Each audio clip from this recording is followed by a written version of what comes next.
Magbabalik na naman tayo sa isang vlog. At ngayon ay tutorial lang sa mga walang stylo pens. Ngayon.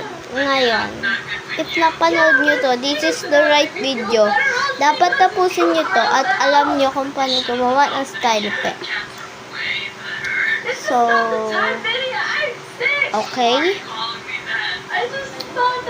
Kailangan nyo ng lapis.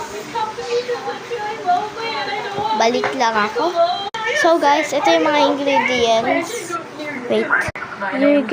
Kailangan nyo ng cotton buds at kailangan nyo ng gunting. Kailangan nyo ng tubig at kailangan nyo ng pencil. Huwag nyo mind yung background noise na nono. Okay guys, so unahin nyo yung lapis. Tapos ito, ganyan. Fine. She really is sick. Yeah, sick of you. What did you say? And lagay natin ito dito. So what made you sick? I don't know how this happened. Yesterday I was feeling fine, but now I'm so sick all of a sudden. Wait, give me your phone. Oh wait, never mind. I shouldn't touch it. Ew. Did you just wipe your hand on my shirt? Yeah, so what? Give me your tablet. Let me just, what are you doing? Wiggling your symptoms. Guys, be back pag naayos ko na to.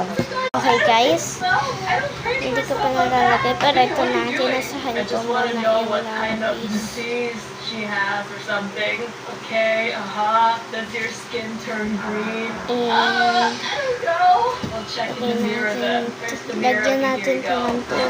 Jeez, don't scream so loud. Why am I green? I thought it was normal. Well, clearly it's not. What's inside? You're not gonna like this. I don't think you are sick. You might be stronger. Guys, be back. Papalitan ko lang yung pinapit. So guys, pinalitan ko yung lapis. So, ayun na guys. Okay na siya. Pwede na nagamitin. At punasan niyo lang ng onte. Ayun, meron na kayong stylo pen. Pag madumi na siya, pwede niyo palitan ng cotton buds. That is for today. Peace! Bye-bye!